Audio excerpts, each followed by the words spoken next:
tardes. Vamos a continuar con el siguiente punto de día 2 y un poquito del avance del día número 3. Básicamente, vamos a seguir esta mecánica de ver la parte de teoría, la primera hora, hora y media, y después nos vamos a las cuestiones prácticas. Ya el día de ayer estuvieron viendo un programa que utiliza las llamadas al sistema para poder llevar a cabo una gestión sobre un archivo, ¿no? Entonces, de eso más o menos es el tenor de el trabajo de estos primeros días, previos a obviamente tener que hacer la compilación del kernel para arquitectura de x86 y de la red de RISC-V. ¿Okay? Entonces, como preámbulo, ¿y por qué sobre esas dos? Bueno, pues muy simple, la x86 es una arquitectura de tiempo atrás y se toma siempre como referencia debido a las cuestiones que tienen en el mercado, ¿no? Y RISC-V, básicamente, porque es la base en la que se está fundamentando el desarrollo del proyecto Lagarto. Entonces, y aparte de que es una propuesta reciente en lo que es el entorno de arquitectura de computadoras, y al serlo, pues prácticamente la mayoría de los desarrolladores y de las compañías de software y de hardware, tanto para el desarrollo de System on Chips como para la parte de sistemas operativos o de recursos de software, para ese tipo de nuevas propuestas, pues están trabajando actualmente. Entonces, grosso modo, pues llegará el momento que tendremos que ver un poquito de la arquitectura x86 y un poquito de la arquitectura de RISC-V, así como también entender la ejecución de los programas, un pequeño conjunto de programas en ensamblador de ambas arquitecturas. Porque a final de cuentas, dentro del proceso de ejecución de arranque del sistema operativo y de ya su operación en sí, pues tiene que entrar el conocimiento de ello, ¿no? Bueno, vamos a iniciar. Siguiente, por favor. Ya como repaso del día de ayer, tenemos las arquitecturas. Ya les mencioné cuál es el asunto real de el motivo de compilar el kernel. Tenemos esta parte que es el punto central. Cuando ustedes compilan, tienen toda la información relacionada aquí para que los demás elementos del sistema funcionen de manera correcta. Siguiente, por favor. Yo creo que con la plática del día de ayer ya tienen ustedes suficientes elementos como para poder interpretar esta arquitectura en sistema Unix. Aunque tengamos y hablemos de Linux, Minix hoy en día, volvemos a repetir, hay muchas cuestiones que todavía en el código de Linux provienen de Unix y que precisamente por eso se toma como la base del desarrollo de las arquitecturas de sistemas operativos, ¿no? Pero bueno, espero que no tengan ya dificultad para poder interpretar el diagrama de la arquitectura y los puntos más importantes, los elementos de hardware, que a veces se les complica demasiado a los alumnos que no son de hardware y que son de software, que entienden un poquito más esta parte, y a veces sucede que los de software entienden más esto que lo que está acá de este lado, ¿sí?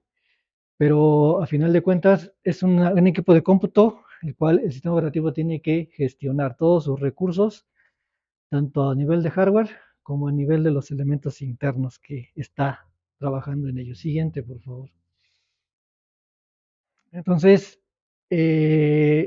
vamos a ver ahorita precisamente, como repetir, la parte de las llamadas al sistema referentes a la gestión de memoria, específicamente de ese fork que les comenté el día de ayer, y unos pocos cuantos elementos y herramientas que existen para que puedan ver el uso del planificador que está trabajando en el sistema operativo de Linux. más unos programitas de comunicación entre procesos. Creo que esa es la primera parte más importante. Siguiente, por favor. Y bueno, ya la parte que vimos ayer de las llamadas al sistema de Open Read Write, que se utilizaron para el manejo del archivo, o sea, para abrir un archivo, copiar información de ese archivo y guardarla en otro, son tan importantes porque como dijimos el día de ayer, todo en Linux es concibido como archivos, ¿no?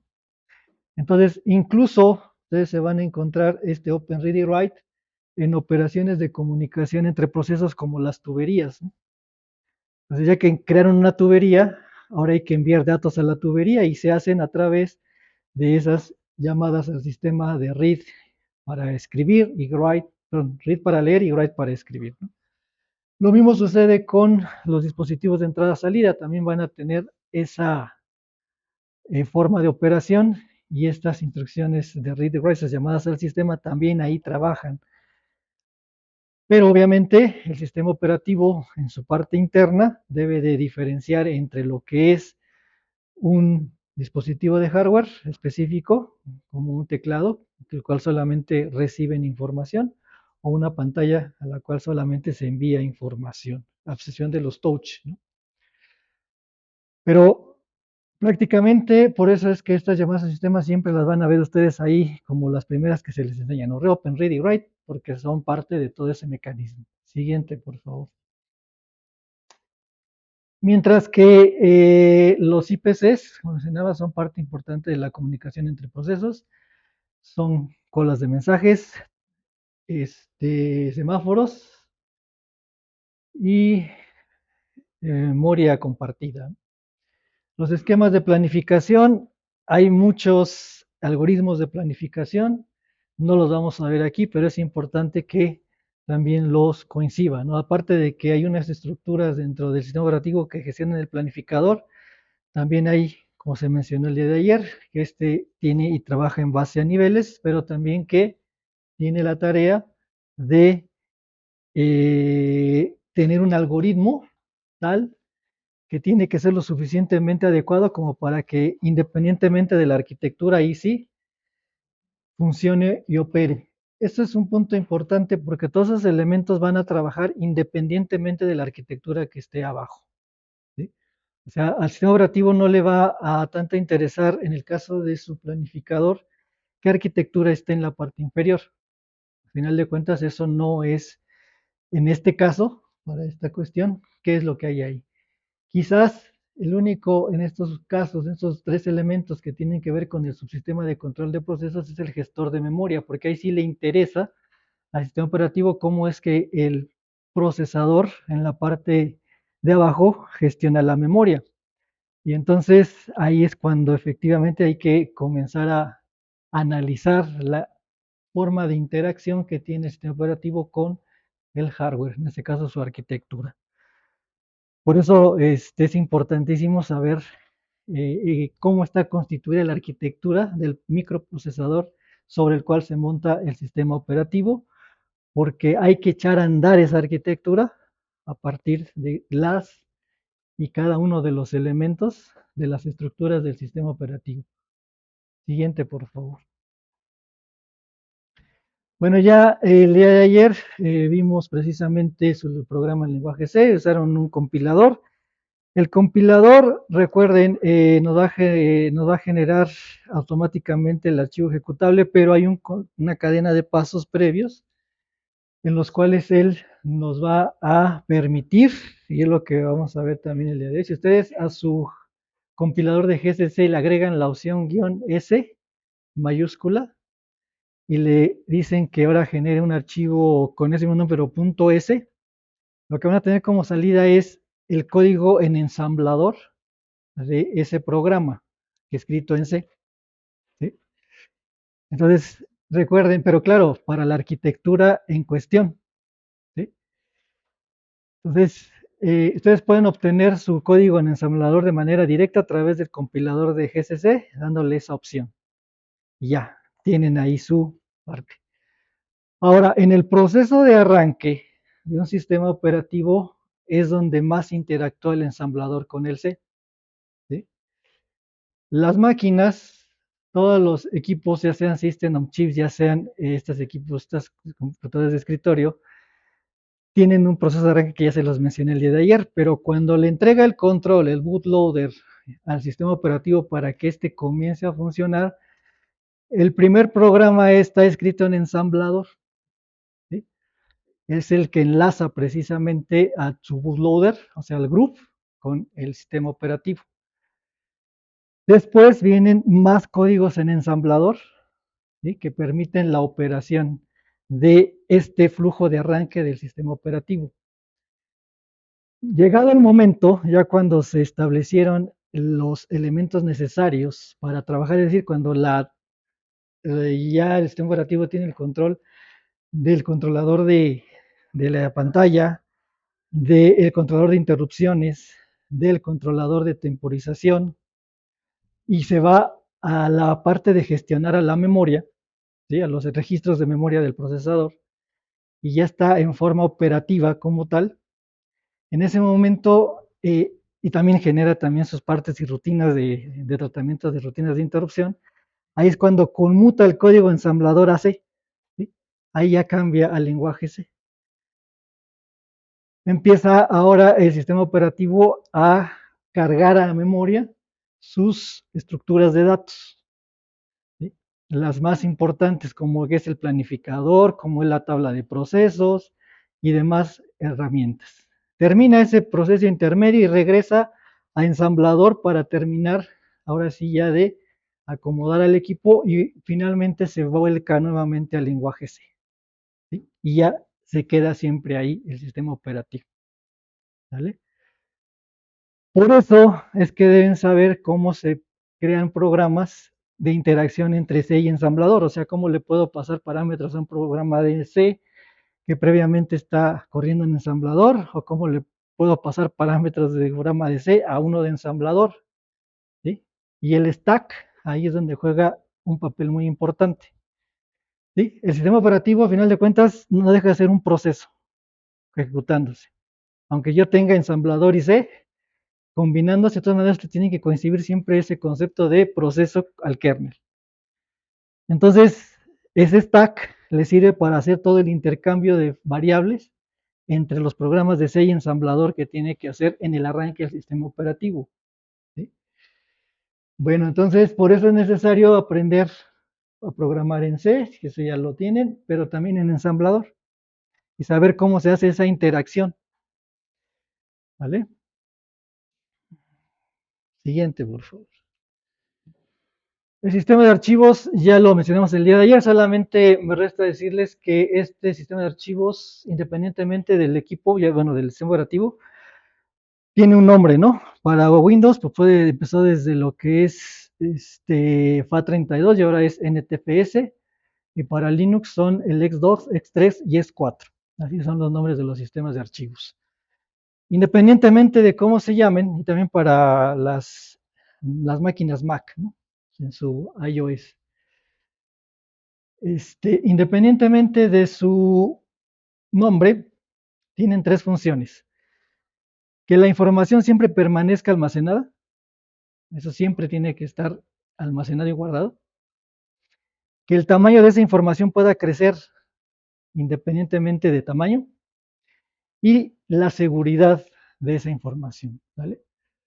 Entonces, esa es la finalidad del sistema de archivos. Entonces, todo sistema de archivos tiene que ser capaz de permitir esas tres cosas. Lo va a hacer a través de mecanismos que son implementados dentro del sistema de archivos del sistema operativo en cuestión para cumplir esas tareas. Siguiente, por favor. Vale, pues ahí están las tres, y obviamente desde sus inicios ustedes saben que hay tipos de archivos como son secuenciales, aleatorios y binarios, y el día de ayer vimos parte de esta forma estructural de su sistema de archivos, al menos a nivel como lo concibe el usuario. A nivel ya como el kernel trabaja con esto, también son estructuras de datos. ¿Sí? Esto lo convierte el kernel en de una manera muy simple, es decirlo como si fuera una matriz. Cada directorio lo concibe como una matriz, ¿sí? de dos columnas por n renglones, en donde la más básica, ¿no? La primera columna son lo que se conocen como los inodos de los elementos internos del sistema de archivos, y el segundo es el nombre. ¿Vale? Entonces, una matriz apunta a otra matriz, otra matriz, otra matriz, otra matriz. Estos elementos tienen básicamente dos entradas similares, que son el punto y los dos puntos. Por eso es que le ponen punto diagonal a su programa de ejecución, porque la primera entrada es punto y se refiere a el inodo del directorio donde estoy ubicado actualmente. Y cuando le dan CD dos puntos es la segunda entrada, porque le están indicando que es el directorio padre del que pende ese, y es el inodo de ese directorio padre. Más adelante vamos a ver qué son los inodos, pero cada uno de estos tiene dos entradas principales, el punto y dos puntos. Y por eso es que así se interpreta una vez que ya tienen esos valores, y pueden ustedes ponerle CD punto punto o punto diagonal y esas cuestiones. Siguiente, por favor. El de ayer, sabemos que los archivos ejecutables tienen un formato, ¿sí? Y en el caso de Linux es el ELF. ¿Vale? ¿Pueden ver el formato? Sí.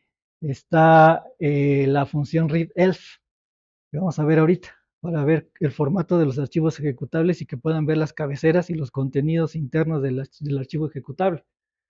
Pero esencialmente ese archivo ejecutable contiene el encabezado, el header, y como les dije, todos los demás elementos que son texto, datos y tabla de símbolos.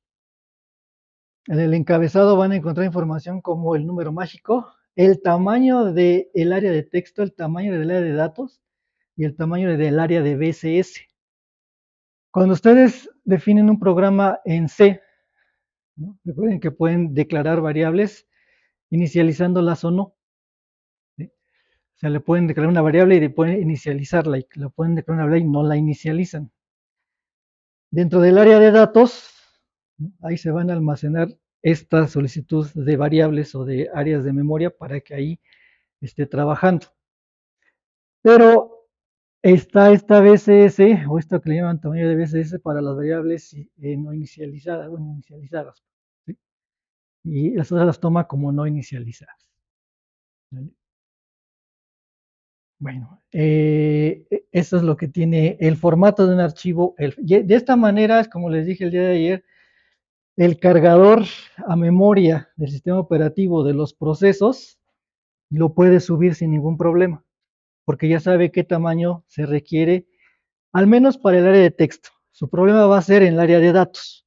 Le tiene que asignar un espacio específico, pero si el proceso pide más, entonces ahí es donde el sistema operativo tiene que hacer el trabajo, su trabajo de poder permitir que el área de texto, ¿sí? Perdón, el área de datos, crezca lo necesario, o el área de stack, ¿vale? Entonces, esa es una de las cuestiones que el sistema operativo se tiene que encargar. Siguiente, por favor. Vale, los nombres de los subdirectorios no tienen ningún problema. Nada más recuerden que hay archivos ordinarios, aunque los directorios sean también concebidos como archivos, ya si se tratan de manera diferente que los archivos normales. Eso por esa estructura que les mencioné, tipo matriz, ¿no?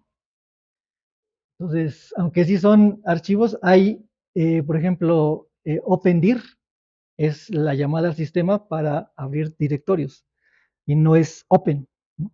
O readdir para leer directorios y no es read, ¿no? Pero dentro del sistema de programación del kernel de Linux, pues, o de cualquier otro sistema operativo, pues simple y sencillamente van a poder entrar con esas llamadas al sistema. Siguiente, por favor. Bueno, esas se almacenan precisamente en un medio de almacenamiento vacío. ¿Qué fue lo que pasó el día de ayer cuando instalaron Linux? Obviamente tiene una máquina virtual y obviamente está simulando que hay un disco duro ahí, ¿no? Lo haya o no, físico o no, virtual o físico, o independientemente de cuál sea el caso, cuando ustedes hicieron la instalación, el sistema operativo comenzó a ¿qué? Pues a guardar archivos en este disco, en esta unidad de almacenamiento. Bueno, eso es su sistema de archivos, es decir, todo eso se va a guardar, todo eso que tiene la imagen, la ISO del sistema, comienza a descomprimirse porque es un archivo comprimido. Un kernel es un proyecto, un desarrollo de un proyecto de programas escritos para C, ¿sí? O lenguaje C, perdón. Entonces, si tenemos ya la idea de que un kernel tiene las partes de sistema de archivos, de gestor de memoria, de gestor de procesos y todo eso, entonces quiere decir que ese kernel tiene esas partes, ¿sí? Entonces, su código fuente, como les dije ayer, aparte de tener esa carpeta de Arch, tiene otras carpetas que dicen FS, MM o algo así, ¿no? Alguna de ellas tiene que estar el código que realizan el trabajo de gestión de procesos, de gestión de memoria y demás. Pero no solamente son esos los únicos recursos del kernel o del código. Entonces, es todo un proyecto de desarrollo el kernel del sistema operativo de Linux. Por lo tanto, en lugar de utilizar la herramienta de GCC, se utiliza la herramienta de Make. ¿Sí? O sea, en cada carpetita vienen archivos Makefile, que son reglas de construcción para la compilación, ¿vale? De cada uno de los submódulos del kernel. Dentro de la carpeta principal viene el Makefile principal, en donde él comienza a decir quién inicia la compilación, la compilación, la compilación y la compilación y demás. Hasta que ya cada uno de los submódulos del kernel comienzan a terminar su compilación, se generan los archivos binarios de cada elemento. Esos archivos binarios conforman al final la ISO del sistema operativo, o lo que viene en la ISO, ¿vale? Entonces, ya está comprimido ahí en ese archivo .iso todo ese conjunto de programas que hacen todo el trabajo.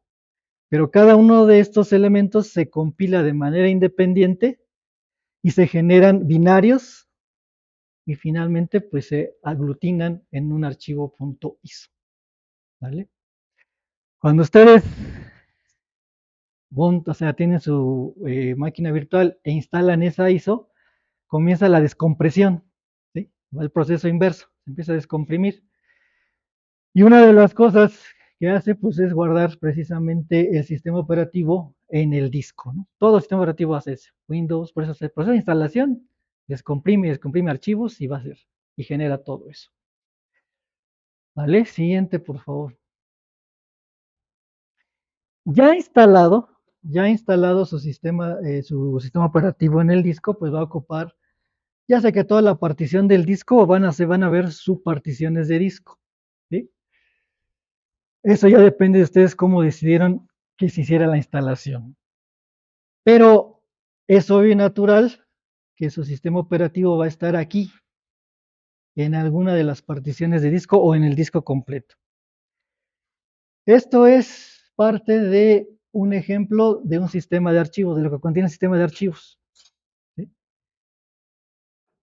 ¿Qué va a tener el sistema de archivos? Pues como todo sistema operativo es encargado de la gestión. ¿La gestión era de qué? De la información que está guardada ahora en los bloques de disco. ¿Sí? Y se divide en un bloque de arranque, en superbloque, en un administrador de espacios libres, en una lista de inodos y en un directorio raíz para finalmente que estén todos los bloques de archivos y directorios. ¿Sí? Entonces, para el caso de Linux, ¿sí?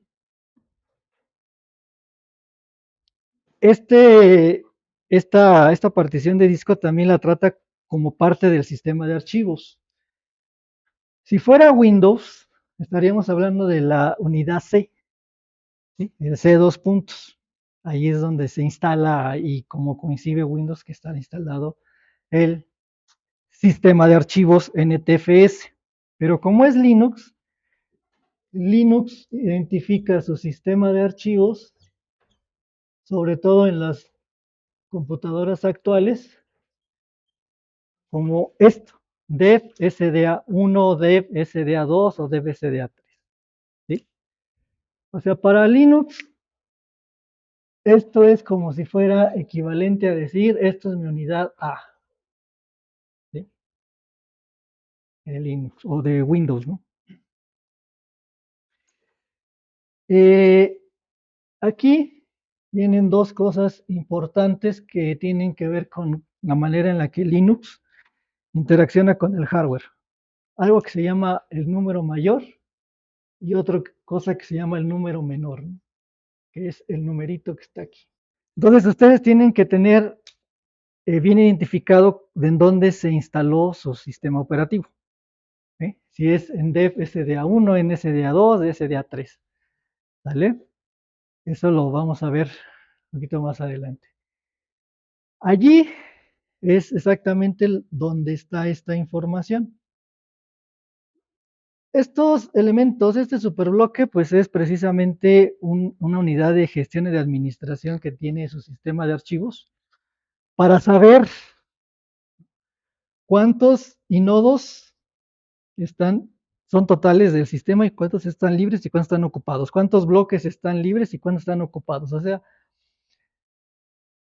el sistema operativo debe saber toda esa información asociada con la capacidad que tiene su disco duro para poder guardar datos. ¿Sí? Es como un registro, ¿no?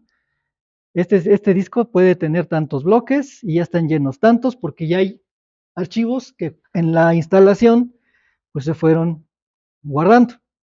¿Sí? Entonces, como ya hay archivos del sistema que están guardados, solamente me quedan tantos para que se hagan los programas. ¿Sí? El otro elemento es un administrador de espacio libre que gestiona cuántos elementos de esto que se llama lista de nodos están disponibles y otro que sabe cuántos bloques están disponibles. Esos son mapas de bits en estos sistemas de archivos. Entonces, a través de un mapa de bits, o sea, de unos y ceros, va viendo si un bloque está libre, si un bloque está vacío, si un bloque está libre, o sea, así está, así sabe, cómo sabe en dónde ubicar esos elementos. Y también los nodos.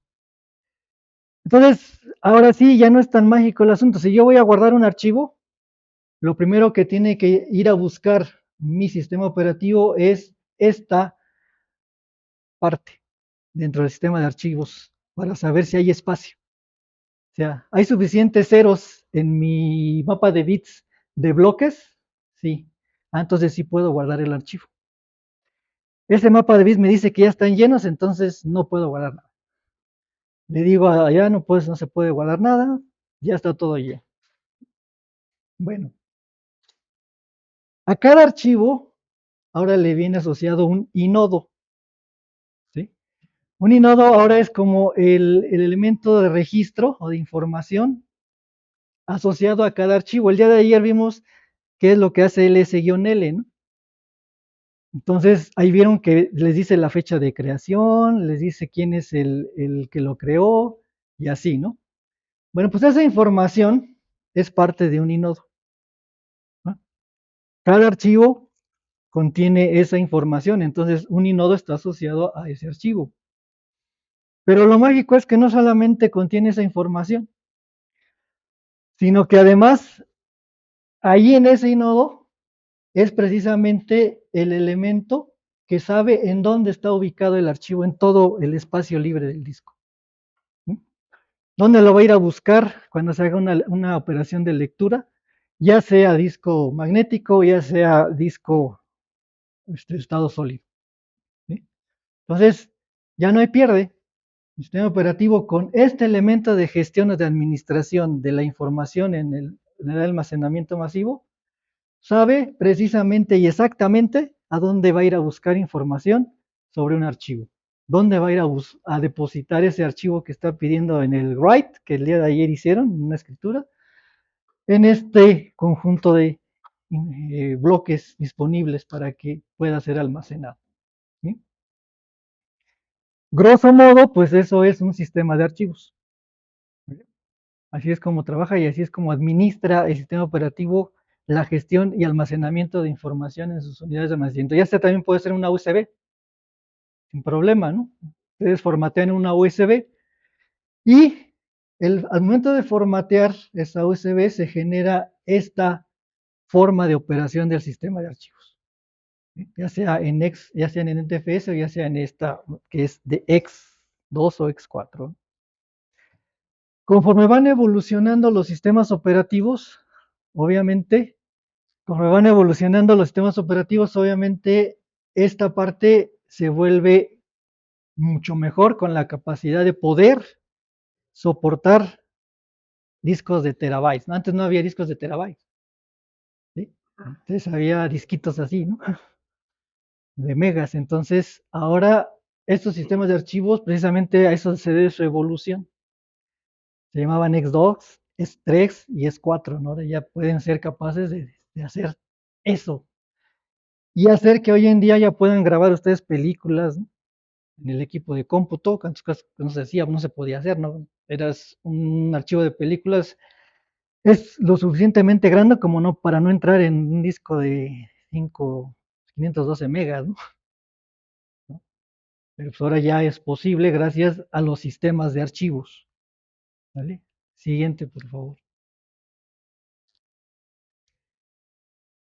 Ok, también la evolución en esta parte del elemento de arranque, como les dije ayer, el bootloader, que se podía cargar en el MBR, ahora ya también existen lo que es la GPT o tablas de partición de GUID. Y también ya no hay BIOS, sino hay UEFIs, ¿no? Entonces, ha evolucionado todo el conjunto de trabajo para los sistemas de cómputo. No vamos a entrar a esas partes, pero son importantes porque en el flujo de arranque de un sistema operativo, si esto no está, entonces no se puede arrancar, ¿sí? Es parte del proceso de arranque. Siguiente, por favor. Vale. Se pueden ver las partes internas de estos discos o los discos de estado sólido sin ningún problema. Pero bueno, las particiones de disco y bueno, en este bloque de MBR nada más para hacer la mención, cabe parte del bootloader, ¿sí? Del groove y la tabla de particiones. Aquí es como el sistema operativo sabe cuántas particiones tiene el disco en cuestión, ¿sí?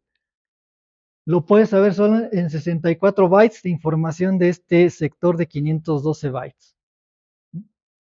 De tal manera que solamente se permiten 4 particiones en todo el disco. Pero por otro lado, el groove no cabe en este espacio porque aquí nada más hay 512 bytes, ¿sí? Si tomamos en cuenta que de esos 512 ya se ocuparon 64, nos quedan alrededor de 400 y tantos bytes. Un bootloader como groove no cabe aquí. Quizás Lilo en su momento sí entraba aquí cuando podían bootear con Red Hat hace muchos años, pero un groove no cabe aquí. Entonces, lo que se hace es que parte del código de Groove cabe aquí y la otra parte está en la memoria. Los bootloaders actuales como Groove son hoy en día tan sofisticados que son como un pequeño sistema operativo en cuestión, sin todas las estructuras de planificador y tabla de procesos, no, no. Gestiona el hardware inicial de la computadora, pueden ver ustedes la pantalla, pueden ustedes interactuar con él a través del teclado, ya ponen al sistema en modo modo protegido,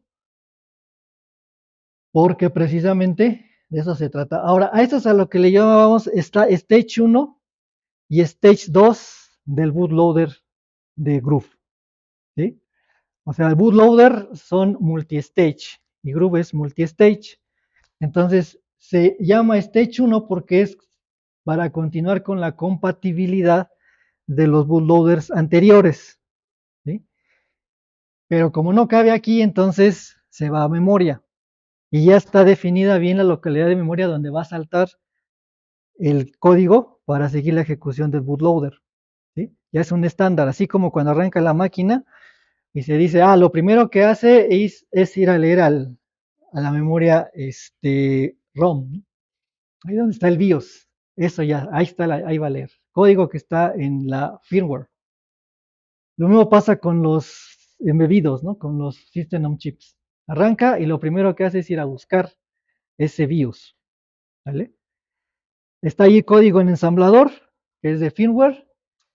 Ya que terminó el código, ahora sí va con el bootloader. Y ahí es cuando ya, en el caso de los equipos de escritorio, pues se va al primer sector de disco donde está el MBR. Lee lo que hay ahí y como es un group 2 o en el caso de este que estamos mencionando, aquí está el stage 1, va a saltar a una clave de memoria específica para ahí continuar con el proceso de arranque del group o del bootloader. ¿Sí? Con los embebidos depende del System on Chip. Ahí depende de los recursos que tenga el System on Chip. ¿Sí? Si el System on Chip ya tiene una DRAM, entonces las DRAM no entran luego, luego. Lo primero que arrancan son las SRAM, las estáticas, ¿sí? Con el firmware y su flash, memoria flash que tienen ahí. ¿Vale? Entonces, el único recurso que se habilita en los embebidos inmediatamente son las flashes, ¿no? Las flashes y los SRAM. No tarda un tiempo para habilitar todos los demás recursos como la DRAM, la externa, ¿vale? Pero con eso es suficiente como para poder intentar cargar el sistema operativo. Es un espacio muy pequeñito, ¿no? No, ese es el espacio de código pequeño para hacer su arranquito. ¿Sí? Ya después que ya probó ese primer código, ya agarra y salta y habilita todos los demás elementos para ahora sí habilitar la de RAM. La entrada ya en este caso, pues su memoria externa, ¿no? De hecho, pues en la flash, esa tiene su pequeño BIOS, ¿no? Su primera parte de conformación de elementos dispositivos para saber si ya está listo. ¿Eh? ¿Qué es lo que hizo en el caso del arranque del MIPS, del Lagarto 1? Allá el compañero que está ahorita allá en España. Eso fue lo que hizo. Esa parte fue lo que trabajó. Pero si es, por ejemplo, algunas tienen esos elementos de mayor capacidad o de menor capacidad, no se me refiero a la cantidad de memoria. Y entonces ahí pues donde puede cambiar todo el proceso de arranque. Entonces, con eso, ¿qué les queremos decir? Bueno, pues, que tiene que analizarse el procesador que se va a arrancar y la forma en la que lo va a hacer. Para el caso de RISC-V, hay 3 formas de trabajar para estos procesos de arranque. ¿Sí? Y además, hay ya unos estándares, ¿no? Que dependen de lo que es la SBI, ¿sí? Que les permiten a ustedes trabajar precisamente con esas formas de trabajo y de arranque de su RISC-V. Cuando lleguemos a ese punto, lo vamos a explicar, ¿no? Cómo es que en el caso de RISC-V produce ese conjunto de formas de trabajo y de arranque. ¿Sí? Pero bueno, es importante comentar, hacer la comparación entre estos y aquellos. Siguiente, por favor. Sale, ya no nos damos más en esta parte. Hay una firma de disco, que todas las compañías que fabrican los discos, pues tienen una firma ahí en SMBR. Siguiente. Esto también es importante porque lo mismo pasa con los System on Chips, ¿no? Cada System on Chip tiene su propia forma de trabajo y por eso son propietarios. Muchos de los códigos de arranque son propietarios. Entonces sí es parte de ese trabajo, ¿no? Pueden leer ustedes precisamente las tablas de particiones, lo que van a ver son obviamente el formato en bytes, pero todo eso tiene un significado de saber en qué sector de disco, en qué cabecera inicia esa partición. Y obviamente ahí debe estar instalado un sistema operativo. Siguiente, por favor. Esto ya sería para los 64 bytes de los 512 que ocuparían ahí la MBR. Siguiente. Aquí ya se les explica un poco más cada uno de los elementos de un sistema de archivos. El sistema de archivos, voy a comentar, es propio del sistema operativo. Por lo tanto, si es RISC-V o es cualquier otro, no cambia, porque ese Si se va a instalar Linux sobre esas tarjetas, entonces es lo mismo. Así es el sistema de archivos. Eso no va a cambiar porque no depende de la arquitectura, depende del sistema operativo. ¿Vale? Siguiente, por favor. Cuando ustedes ya desglosan y tratan de ver código de lo que es el superbloque, pues lo que verían es esto, ¿no? Como les dije, es una estructura o un registro de información de todo el contenido que viene posterior al superbloque. ¿Vale? El número de inodos, número de bloques, eso son los elementos, y a nivel de código, pues es un struct. Como ese, pues es un struct. Cada uno con sus elementos correspondientes. Siguiente, por favor. Lo mismo pasa con el inodo, donde lo más importante son esta entrada, la directa simple, la indirecta simple, la indirecta doble, la indirecta triple, que son las que llevan precisamente lo que les dije y que les permite a cada inodo saber a dónde está el archivo ubicado en todo el disco, en la área de datos. Dale, siguiente, por favor. Es muy simple hasta cierto punto. Y a veces la parte del inodo, solamente para fines de explicación, quedaría de la siguiente manera. En cuanto a esos elementos que sirven para buscar a los bloques. Si yo tuviera un archivo de 10K y mi nodo tuviera referencias de información a bloques en disco, que a su vez, aquí es lo importante, van a estar direccionando, pensándolo así como si fuera esto así, a los bloques que están en disco, como si cada bloque fuera una entrada, tipo lo que coincidimos como memoria. Necesitamos una dirección para saber dónde está ubicado un bloque. Y así como address block 1 y address block 2 y así. Por lo tanto, estas direcciones tienen que tener un formato, obviamente son en hexadecimal, y una cantidad de bytes para poderlas denotar. Conforme desglosamos a un archivo de 10K en bloques de 1K, aquí es lo siguiente. Todos los sistemas operativos van a transferir información, como les había dicho el día de ayer, por bloques. Por eso son dispositivos por bloque. Pero ustedes pueden cambiarle el tamaño de bloque en el sistema operativo. Cuando compilan, ustedes pueden decirle, no, yo quiero que el tamaño de bloque sea de 2K, quiero que sea de 4K o de 1K. Todo depende, eso ya el administrador del sistema decide de qué tamaño va a ser, porque tiene que analizar cómo se trabaja la información en el lugar donde está. ¿Vale? Pero al menos estas computadoras personales tienen tamaños de bloques de 1K, pero ustedes pueden hacerlos más grandes hasta de 2K. Entonces, necesito 10 de estos bloquecitos de 1K para que un archivo de 10K se pueda guardar ahí en el disco. Pero ¿cómo sé dónde están guardados en todos los bloques? Ahora, tomen en cuenta que un sector es de 512, por lo tanto un bloque ocupa 2 sectores de disco. ¿Sí?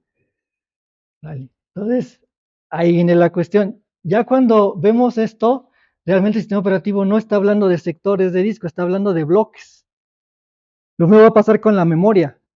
Nosotros concebimos como direcciones de memoria, pero el sistema operativo no transfiere información por direcciones de memoria, transfiere información por bloques de direcciones de memoria que le llama zonas. ¿Sí? Pero ahorita estamos con esto. Entonces, si el archivo crece, siguiente por favor, ahora a 100K, el problema con este señor que se encarga de saber en dónde están los bloques de ese archivo es que está creciendo, creciendo hasta conforme el tamaño del archivo. ¿Sí? Recuerden que aquí son como si estuviera direccionando como valores de direcciones de bloques, ¿no? No vamos a dar direcciones de memoria, direcciones de bloques. Eso es un problema porque entonces, si los archivos crecen, entonces el espacio que yo tenía en mi sistema de archivos para los inodos, no lo voy a poder controlar. Va a estar creciendo y eso no debe ser. ¿Sí? Por lo tanto, siguiente, por favor. Esta es la estructura o parte de la estructura del inodo que precisamente lleva a cabo ese control de información de los archivos. Las primeras 10 entradas son conocidas como simples y apuntan a bloques simples. Pues si esos son de un K, pues con estas 10 entradas yo puedo llegar a tener la capacidad de almacenar un archivo de 10K. Pero la indirecta simple igual apunta a un bloque, pero a diferencia del caso de las simples, este bloque se va a subdividir para obtener apuntadores nuevamente a bloques correspondientes, sencillos, ¿no? Entonces, como cada bloquecito de estos es de un K, pues entonces habría que saber de qué tamaño son las direcciones, ¿no? Si son de 32 bits, pues ya sabrán entonces en cuántos elementos se puede dividir esto. Dividan un 1024 entre 30 y entre 4, ¿no? O sea, bytes sobre bytes, ¿no? Y eso les daría la cantidad de nuevos elementos capaces de direccionar a estos bloquecitos de un K. Si eso no les alcanza para almacenar un archivo, pues tendrán el directo doble, que también tiene ese doble efecto. Y si no les alcanza todavía el directo triple, que tiene el efecto triple, ¿no? Entonces, siguiente, por favor. No sé si por ahí está la tabla, no, no está. Pero es un buen ejercicio que hacemos, ¿no? Para saber de qué tamaño máximo puede tener o entrar en un archivo, dependiendo del tamaño de bloque y cómo es que trabaja este mecanismo de los nodos. De esa manera, si nos regresamos tantito, por favor, este ya no crece. Este ya se mantiene en ese estado de saber cuánto mide. Y entonces ahora sí ya mi lista de nodos ya creció, ¿no? Ya no puede crecer, ya están como elementos unitarios y cada uno de ellos refiriéndose a un archivo en específico, ¿vale? Entonces, eso es un elemento del inodo, ¿sí? Un elemento nada más, porque el inodo tiene otros eh, datos adicionales, como es el nombre del archivo, la fecha de creación, pero esto digamos que es lo importante para saber cómo recupera un archivo, cómo el hardware va a recuperar el archivo, ¿vale? Ahora, la historia no termina aquí, porque eso está en el disco, eso está guardado ahí, ¿sí? El sistema operativo tiene que subir esas estructuras, esa información a una estructura de datos arriba, dependiendo de cómo se le esté demandando la cantidad de archivos, ¿sí? Como les dije el día de ayer, el sistema operativo no va a tratar de evitar las latencias de lectura a toda esta información que esto está en el disco. Pues para evitar toda esa tarea de tener que cada vez que me pidas un archivo y me volvieses a pedir, pues mejor subo toda esa información a mi memoria, tengo una estructura de datos ahí, ¿sí? Y cuando alguien me pida algo, pues primero consulto mi estructura para ver si la tengo y si no, pues la devuelvo, ¿sí? La modifico, la cambio, ¿sí? Entonces, lo mismo sucede para el superbloque, lo mismo sucede para los mapas de bits y para los sinodos. O sea, hay estructuras arriba del sistema operativo que se suben y que están trabajando ahí. Si ustedes conectaran 8 dispositivos en su computadora, no habría problema. El sistema operativo debe ser capaz de jalar archivos de los 8. O sea, no debe tener problemas, ¿vale? Él tiene que tener toda esa capacidad. Claro que lo que van a hacer es alentar su máquina, ¿no? Siguiente, por favor. Bueno, pues ahí le vamos a terminar. Vamos a ir un poquito a la cuestión práctica antes de entrar a la cuestión de la arquitectura de los procesadores, ¿sí? Porque ese ya es otra parte. Lo interesante es que este conjunto de pasos que ustedes tienen ahí son muy parecidos, casi, a todo lo que tienen que hacer para echar a andar Linux sobre RISC-V y para instalar QEMU también. Entonces, vamos. Bajar la versión de Bosch. Ustedes tienen que irse a la página de Bosch, o sea, dale ahí donde está el Google y le dan Bosch. Y es un emulador para arquitecturas x86, ¿no? Los va a saludar ahí la página de Bosch, precisamente con el nombrcito de emulador de x86, ¿no? Ahí en la página de Bosch tienen ustedes ahí una opción del lado izquierdo donde dice Download Current. Bueno, ahí la versión que yo les estoy sugiriendo es la 2.69, ¿sí? Entonces la versión actual es la 2.7, ¿crees? Ahí, ¿no? Hay otras versiones, ahí debe de haber See All Releases, See All Releases. Abajo de la versión actual hay una que dice See All Releases, ¿no? Y van a buscar la que dice ahí en el documento, la 2.6.9, msvc-src.zip. Bueno, están ustedes ahí bajando el Bosch 2.6.9-msvc-src.zip. Bueno, como fue un zip, pues ahora ya lo descomprimen, ¿no? Ya sea con GeoZip o con la herramienta. Al descomprimirlo, les crea una carpeta de Bosch 2.6.9, ¿no? Entonces ahí esperemos a que todos ya estén ahí. ¿Ya todos están ahí? Aquí les suelta un sudo apt-get install. Aquí se requieren algunas utilerías para que el emulador virtual, el emulador pueda trabajar, ¿no? Entonces esas son libx11dev y libxranr ndr-dev. Recuerden que hacer un sudo apt-get update antes de hacer un sudo apt-get install. Obviamente Bosch es un proyecto de código abierto, igual que QEMU, y ustedes bajaron el código fuente. Como bajaron el código fuente hay que compilarlo, pero es un proyecto nuevamente de desarrollo hecho para el sistema operativo Linux, y así como QEMU, ustedes podrían haber bajado un instalador y hacer todo el proceso, ¿no? Pero el chiste aquí es compilar el proyecto, ¿sí? Que ustedes aprendan a compilar un proyecto para el sistema operativo Linux, ya hecho obviamente de código abierto, y que se vayan inmiscuyendo a todo lo que tiene que requerirse para que ese proyecto sea compilado y puedan posteriormente ejecutarlo. Y lo primero, pues, es instalar paquetes, ¿no? Que ese proyecto requiere, porque así fue hecho. Eso lo requiere el código fuente, si no, no va a compilar. Lo mismo le va a pasar para el kernel, lo mismo va a pasar para QEMU y para cualquier otro proyecto que ustedes encuentren en la red. Aquí hay un error, ¿eh? Esto es libx-libx11, esta, la que instalaron ahí.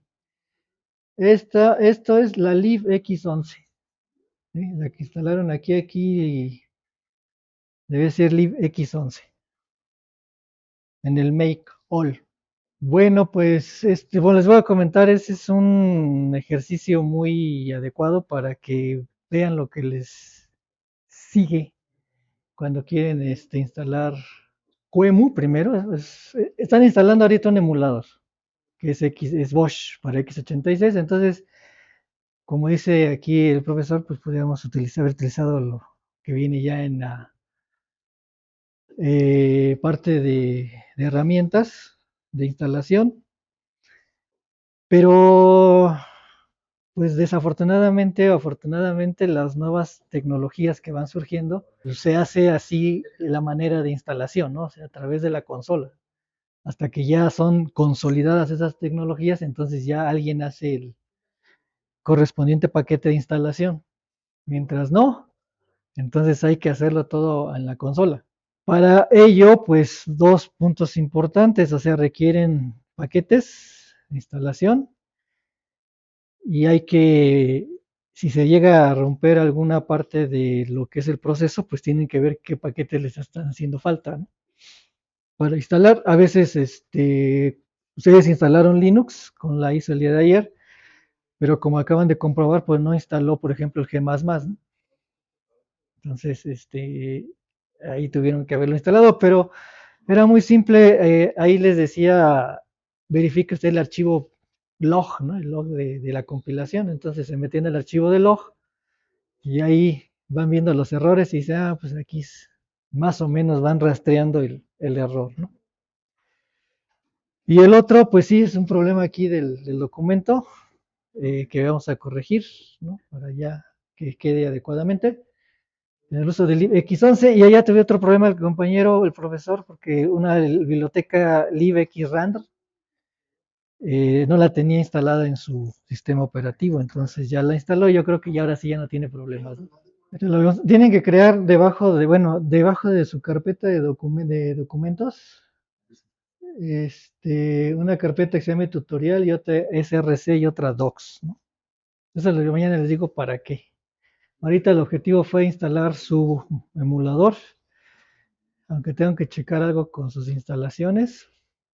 Pero creen este árbol de directorios debajo de su carpeta de documentos, por favor. Y para terminar su práctica del día de hoy, de al menos de este caso, instalen también el NASM y Genis o Image.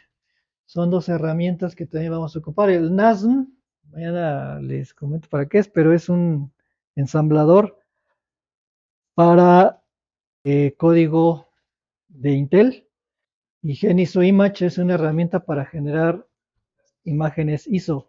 ¿Cómo es que por debajo está todo construido para resolver los problemas? ¿No? Cuando se elimina un archivo, pues no se elimina la información de los bloques. ¿Sí? ¿Para qué voy a irme a eliminar la información? ¿Para qué el sistema operativo se va a ir a gastar tiempo en borrar información de los bloques de un archivo? Qué es lo que creen que se borra cuando ustedes eliminan un archivo del sistema de archivos? ¿No? Un bit de habilitación. ¿Sí? El mapa de bits, o sea, el mapa de bits es el que me dice que un nodo está habilitado o que un bloque está ocupado, ¿no? Entonces, compaginando con el trabajo de los ingenieros de hardware, pues no me, como sistema operativo, pues no voy a ir a hacer que el hardware trabaje más de lo que debe de hacer, ¿no? Yo como sistema operativo lo que hago es deshabilitar ese bit y mi sistema de archivos le dice, ese bit ya no existe o está asociado a algo, ¿no? Pero la información seguirá ahí, ese archivo. Eso quiere decir que esos bloques o ese nodo se puede usar otra vez porque ya el sistema de archivos ya lo considera útil nuevamente. Y por eso, cuando falla un sistema de archivos, nuestro equipo de Linux llega para allá, se cae todo el sistema. Aparte de que en los sistemas de archivos del X4 corren lo que se llama el journalist, el X3, o en el caso de Windows, su sistema de recuperación, ¿no? La última vez que el sistema estuvo estable. Si no llegara a funcionar eso, hay una herramienta que se llama FSSK, el File Check System, para que se ejecute y logre recuperar la mayor parte de los nodos rotos que le llaman, ¿sí? Porque no estaba almacenándose, si es que no estaba corriendo el demonio de actualización, ¿sí? Los demonios de actualización de los sistemas operativos se ejecutan cada X tiempo. Un proceso que se ejecuta en segundo plano y que les permite a las aplicaciones como Word, como Excel y como todas las demás actualizar la información en el disco. Pero lo primero que se actualiza es la información en la memoria, ¿sí? No directamente al disco. Puede ser que el sistema operativo esté tan ocupado haciendo otras cosas que cuando ustedes le dan guardar en su aplicación no ven reflejado inmediatamente eso en el disco, porque eso es tiempo que gasta el sistema operativo. No hay nada más, un recurso que gaste más tiempo en trabajar que el disco, ¿no? Todas las o sea, no es que se tarde porque quiera, sino porque tiene que ir a buscar a ver a dónde va a ir a guardar esa información. Y no la va a hacer contigo, se tiene que buscar a veces acá y luego acá y tiene que mover así todo el brazo, si es que es el mecánico, si es que es el estado sólido, de todas maneras, tiene que tener un mapa de direcciones donde guardar esa información. ¿Sí? Entonces, este, aquí es donde el sistema operativo vemos el trabajo que tiene que hacer en conjunto con el hardware. ¿Vale? Además, cuando ven la parte de dispositivos de entrada-salida, y profundizan un poquito más, cada hardware tiene un controlador de VGA, controlador de disco duro, controlador de teclado, controlador X, ¿no? Cada hardware. De hardware, o sea, registros internos del hardware que tienen que configurar, ponerlos en determinados valores para que funcione y opere de determinada manera. ¿Sí? El sistema operativo se tiene que encargar en todos los procesos de ir y configurar esos registros para que funcione de manera apropiada ese hardware. ¿Vale? Y uno de los más básicos, pues es uno de los registros que lleva el control del temporizador o del timer, ¿no? O cuando ese timer causa interrupciones, el hardware del manejo de interrupciones, o el teclado que también va al hardware de manejo de interrupciones. ¿Sí? Entonces, son circuitos integrados que se tienen que configurar y lo tiene que hacer este operativo para que funcionen de manera apropiada. ¿Ok? Hasta su pantalla, el controlador de VGA. Por eso es que es importante en un sistema on chip no solamente tener el microprocesador, sino los controladores del hardware, ¿sí? Para que ya sabiendo cómo funcionan, entonces ahora viene cómo es que el sistema operativo va a interactuar con ese hardware. Donde hay que interactuar la gente de arquitectura con la gente de sistemas operativos para ver cómo funciona tu hardware. Ah, bueno. Entonces, afortunadamente, los sistemas operativos dijeron, bueno, como hay mucho hardware, vamos a resolver ese problema con los device drivers, ¿no? Entonces, el sistema operativo tiene capas de operación para tratar al hardware. Lo que se llama hoy en día capas de operación para trabajar con el hardware. La más baja que tiene el sistema operativo es el device driver, la cual a su vez se comunica de manera directa con el controlador de hardware. Entonces, hacer un device driver es eso. Cuando ustedes compran un hardware, van a sus computadoras, les venden además o bajan el device driver, el controlador que le llaman, el software, y ya pueden interactuar con su hardware. Entonces, los sistemas operativos hicieron ese elemento ya un estándar para Linux, para Windows, para que quien llegue quiera hacer un hardware, pues nada más se encarga de hacer el controlador de acuerdo al estándar que rige el sistema operativo. Por eso es que los fabricantes de hardware pues le venden las dos cosas, tu hardware y mi controlador. Pero ese controlador está pegado a la forma en la que el sistema operativo le dice al fabricante cómo lo tienes que hacer. Pero el sistema operativo arriba tiene otra capa más que dice, a ver, tenemos dispositivos de bloque, por ejemplo en Linux, de bloque de tipo carácter, ¿sí? Entonces son dos mundos diferentes como los voy a tratar. Entonces genero rutinas para dispositivos de tipo bloque y dispositivos de tipo carácter. Y esa es una capa adicional. Y la capa siguiente es la de dispositivos independientes de la forma. ¿Sí? Esa es la capa que está arriba en el nivel sistema operativo. Y finalmente, pues ya están ahí hasta arriba los programas de usuario. Entonces, un sistema operativo para interactuar con un hardware requiere de más capas arriba del device driver. ¿Sí? Eso es lo que les estamos comentando. Entonces, no sé si está la respuesta, la respuesta a la pregunta. Sí. Vamos a ver el contenido de su archivo ejecutable. Ya hicieron estos archivos, al menos el de copia y copia 1. Bueno, entonces váyanse a su carpeta, donde hicieron sus programas el día de ayer. Vamos a tomar uno de sus archivos ejecutables. Recuerden que con su tabulador, ustedes pues, con las flechitas hacia arriba, el teclado, de las que son arriba, abajo, izquierda, derecha, con la de arriba hacia abajo, ustedes pueden ir rehabilitando instrucciones que deben ejecutado previamente o con su tabulador pueden hacer el autocomplemento. Vamos a hacer un read elf a uno de esos archivos ejecutables. ¿Sí? Read elf-h como modificador o parámetro de paso al comando y posteriormente el nombre del archivo ejecutable o formato de archivo ejecutable de Linux. Y lo primero que ustedes observan es que viene con un número mágico. Y nos pusieron, bueno, podemos leer incluso con la herramienta JDump los sectores de disco, traerlos directamente. Y también veríamos precisamente, les acabo de mencionar que en los discos hay una firma de disco.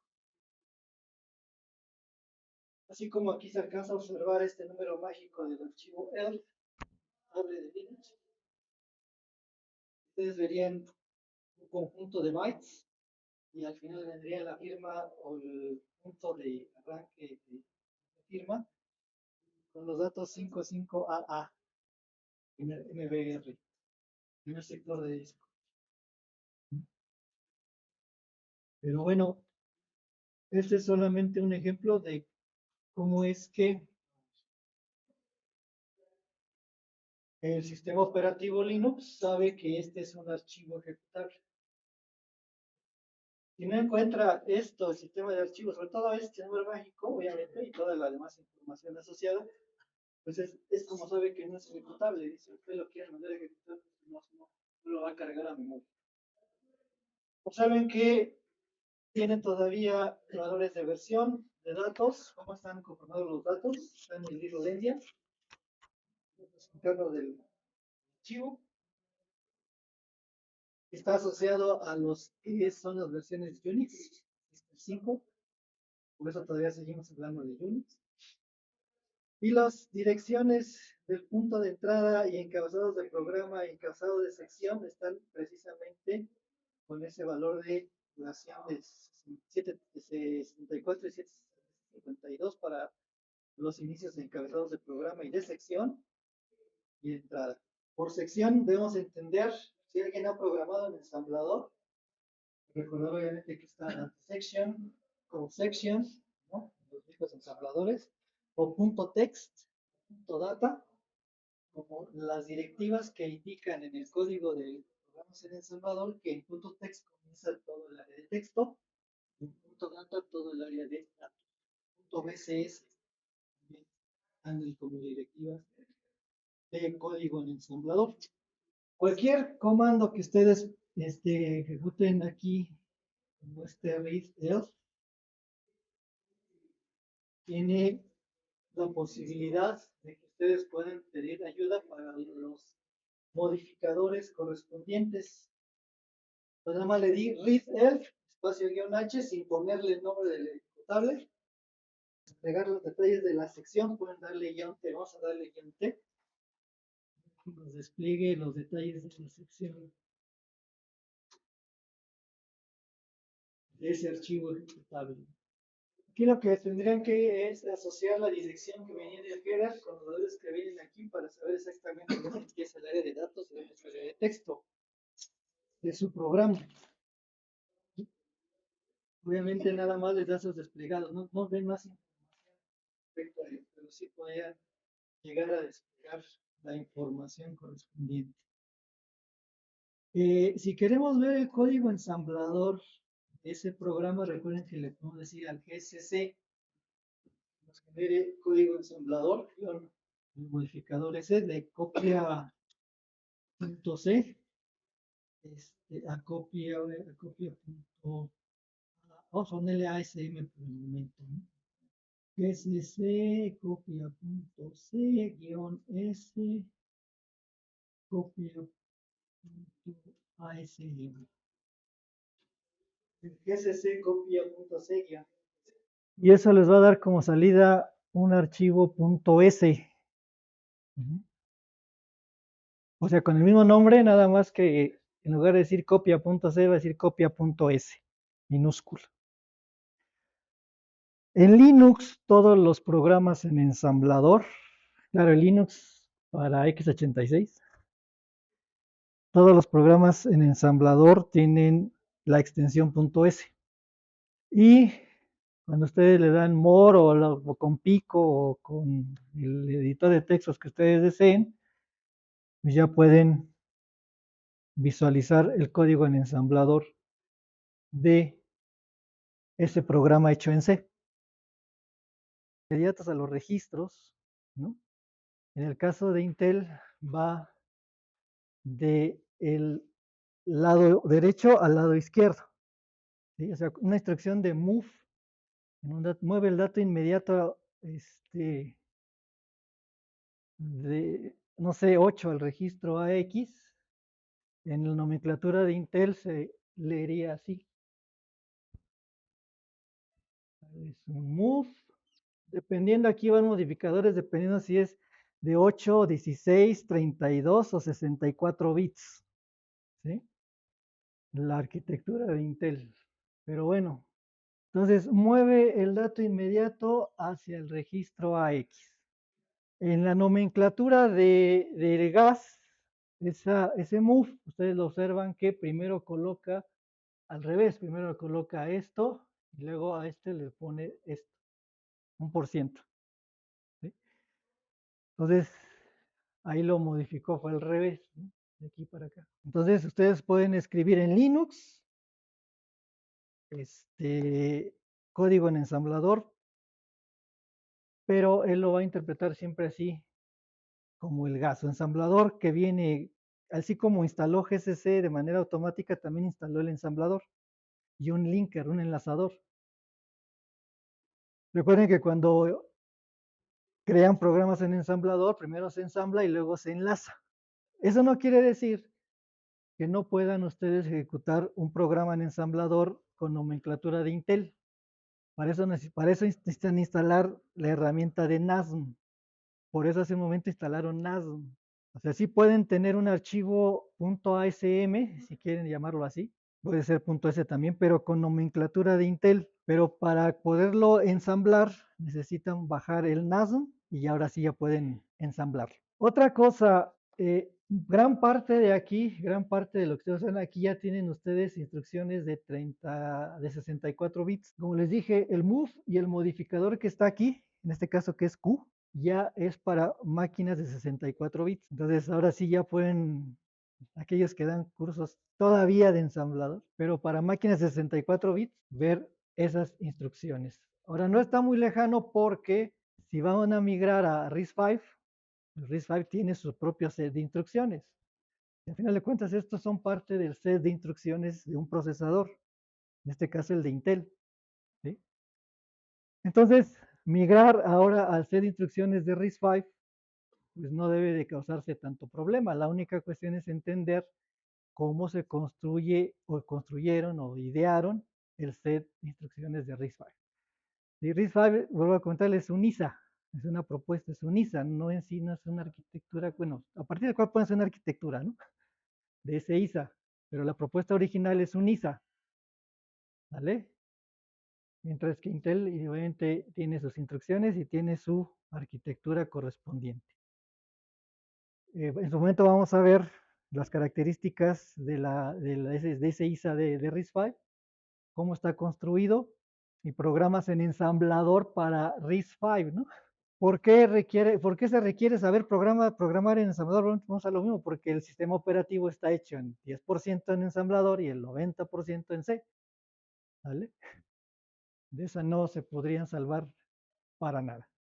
Otra cosa son las llamadas al sistema en ensamblador. También se pueden hacer llamadas al sistema en ensamblador. En C ustedes la ven, vamos a decir, como el read, el write, el open, ¿sí? Pero en ensamblador son interrupciones. La interrupción 080 ya está previamente preestablecida, que la interrupción 0 cruz 80 es específica para el manejo de interrupciones. Y esas interrupciones, cuando ven ese 0 cruz 80, se refiere a una llamada al sistema, un system call. ¿Sí? Pero obviamente antes de que se ejecute esa interrupción, los registros del procesador se tienen que cargar con un cierto valor para que con ese valor sepa el ensamblador que eso que está llegándole es una llamada al sistema de write, de close o de read. ¿Sí? Entonces, todo eso de llamadas al sistema, de todas maneras, aquí en ensamblador aparecen. Por ahí seguramente tendrían que checar dónde viene, bueno, asociar esto con el código de C. Recuerden que en el código de C, no, nada más en este no, pero en algún otro sí que hay la parte que relaciona la llamada al sistema y ahí deben de aparecer las interrupciones. Vamos a continuar entonces, si no hay más dudas, vamos a continuar con la presentación. En estos momentos ya tienen que tener ustedes la idea del proceso, ¿no? O sea, no debe de estar ya muy lejana. Y obviamente les dije, la multiprogramación es la ejecución de varios procesos a la vez, pero obviamente nuestra CPU solamente ejecuta uno de todos los que estén ahí. Hay un tiempo en el que solamente le da para ejecutarse un proceso a la vez y va conmutando los demás procesos para su ejecución en la CPU. ¿Cómo logra eso? Pues por el planificador. Ahora, ¿cómo es que el planificador debe saber que debe de conmutar a cierto intervalo de tiempo? O sea, a cierto slot de tiempo o quantum de tiempo. Pues porque hay un reloj en el sistema, ¿no? Este reloj lleva el conteo del tiempo y hay otro elemento que dice, ¿sabes qué? A cierto tiempo, mándale una interrupción, es decir, a un milisegundo regularmente, mándale la interrupción de que ya pasó el milisegundo, ya pasó el milisegundo. ¿Y ese quién la va a recibir? El scheduler. Lo recibe el scheduler y en ese momento deshabilita, saca al proceso que está en ejecución de la CPU y pone a otro proceso. Así es como funciona literalmente la computadora. Así es como conmuta entre los procesos, a menos de que ese proceso no termine ese lapso de tiempo en toda la ejecución de instrucciones porque venga una interrupción para él o está a la espera de una interrupción. Los programas sencillos, por ejemplo, de dame un dato y dame otro dato y lo sumo, dame otro dato y lo multiplico y eso, están a la espera de que el usuario introduzca por el teclado eso. ¿Sí? Mientras tanto, no hacen nada. Entonces, el planificador tiene que tener la tarea de poder ocupar la CPU por otro proceso mientras está a la espera de que llegue esa opción que le está pidiendo ese proceso. Entonces ahí viene la interacción con el hardware, ¿no? ¿Qué tan importante es el reloj? Que es el que nos le dice al scheduler qué hacer en qué tiempo. Es una de sus tareas. La otra tarea del reloj es mantener la hora del sistema, tan importante también. Esa hora del sistema arranca y se sabe a qué hora son, precisamente porque ya está guardada esa información en el hardware. Cuando se levanta el sistema operativo, va a consulta ese valor y comienza con los tics del reloj a continuar a incrementar su valor y por eso es que nos da la hora del sistema siempre. Si ustedes han sido muy precavidos hasta en su celular, cuando cuando lo pasan, lo sacan de su estado de reposo, a veces ven que el reloj como que dicen, ah, se actualizó más rápido, ¿no? Bueno, porque estando en reposo, esa tarea, ese ejercicio, el sistema operativo no está trabajando, pero tiene que el momento en que lo activan otra vez, inmediatamente entran los ciclos de reloj y se va a la hora exacta. Ya son tanto. A veces no sé si les ha pasado que de repente ven que agarra y dice 9:55 y de repente 9 las 10. No, pues porque sigue contando la hora, pero tarda un tiempo en actualizar a la aplicación de reloj. Pero él sigue contando. Eso es lo que sucede. Si eso sucede con esa cuestión tan simple, pues en los procesos pasa lo mismo. El procesador debe tener registros para poder gestionar a ese proceso que se va a ejecutar en él. Entonces, hay registros. Esta es una arquitectura de las más simples de lo que es la Intel, de los tiempos ya antiguos, pero sirve precisamente para que entendamos que hay unos registros de propósito general, unos registros para lo que es la interfaz con el bus y unas unidades aritmético-lógicas junto con una cola de instrucciones y con lo que es un contador de programa. Entonces, su código en ensamblador, posteriormente, pues pasa ya a código máquina, ¿no? El mnemónico de ensamblador pasa a código máquina, es decir, a unas instrucciones de bits de unos y ceros que se llaman opcodes de operación. Esos opcodes de operación pues se van precisamente ejecutando en esto que yo le llamaría una máquina de ejecución de instrucciones. Eso es lo que al final de cuentas es un procesador, una máquina de ejecución de instrucciones. Para ello, pues lleva un contador de programa, o sea, un registro que va apuntando a la instrucción que se está ejecutando en este momento, en este lapso de tiempo. Terminada la ejecución de esa instrucción, pues viene la siguiente y luego la siguiente y luego la siguiente y así sucesivamente. Cada vez que se va ejecutando cada instrucción, pues van cambiando posiblemente los valores de estos registros generales y obviamente valores quizás de algunos registros asociados a lo que es la localidad de memoria donde están almacenadas esas instrucciones. Entonces, eso es lo que tiene. Ya con la actualidad, en la actualidad ya el procesador de Intel tiene más unidades, se han incrementado más unidades a su arquitectura, pero el bloque principal se mantiene de esa manera. Estos tenían 16 bits y ahora, conforme va avanzando, el tamaño es de 32 y ya no se llaman AX, sino se llaman EAX. Y en los de 64 ya no se llama EAX ni EAX, se llama RAX, ¿no? Pero es una arquitectura escalable, es decir, permite la ejecución de programas de 16, de 32 y 64 bits. Claro que obviamente hoy en día ya a lo mejor nadie le va a lanzar un programa de 16 bits al procesador, ¿no? La mayoría de las aplicaciones son de 64 bits ya, por obviamente la capacidad que debe tener. Pero bueno, esa arquitectura escalable precisamente nos va a servir para entender quizás algunas de las características de RISC-V, ¿no? De cómo es que trabaja esa arquitectura. Pero hasta este momento no sé si ustedes ya llevaron su curso de arquitectura de computadoras y hasta dónde llegaron, sería mi pregunta.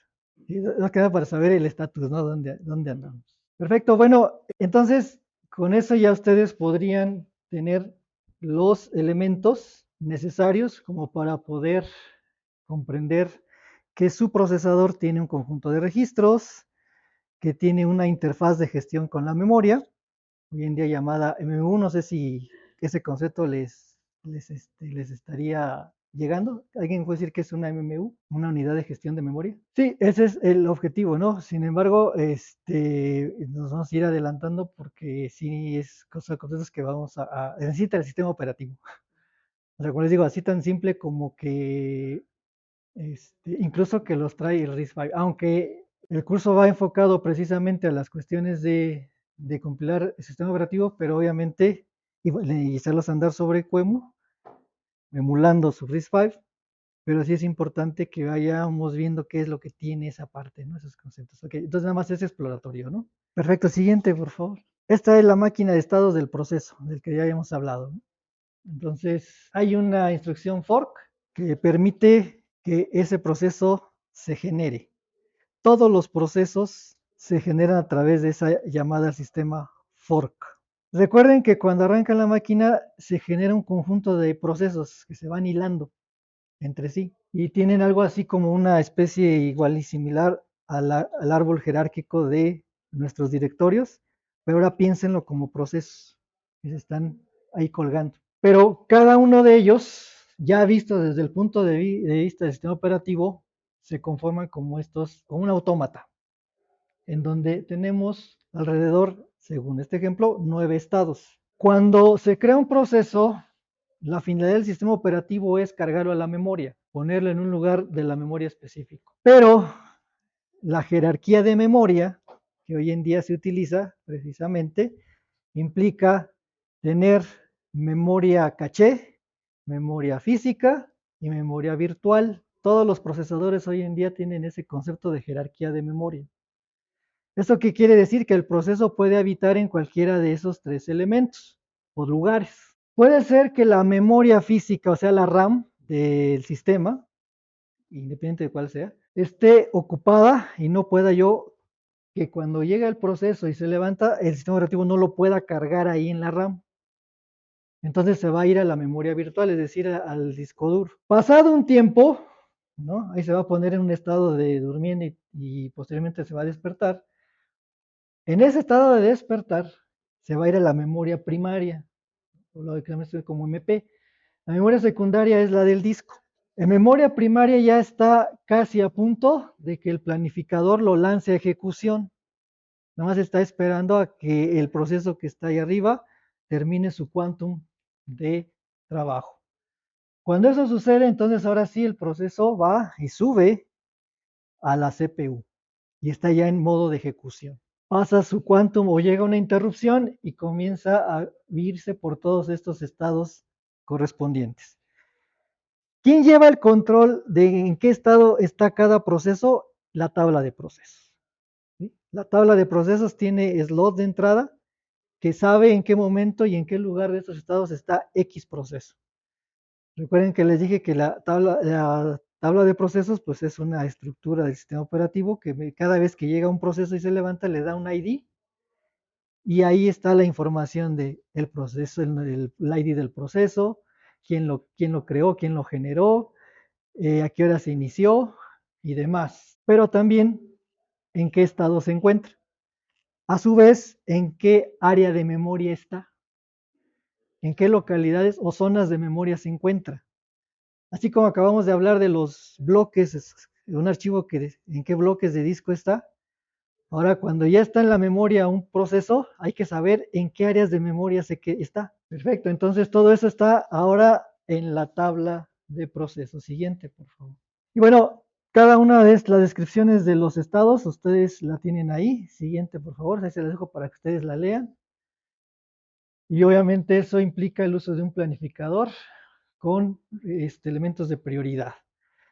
Todos los procesos están compitiendo precisamente por tomar la CPU y es el planificador el que los tiene que registrar. Hay diferentes formas y estructuras de un planificador del sistema operativo y pues eso ya depende de el mismo. Siguiente, por favor.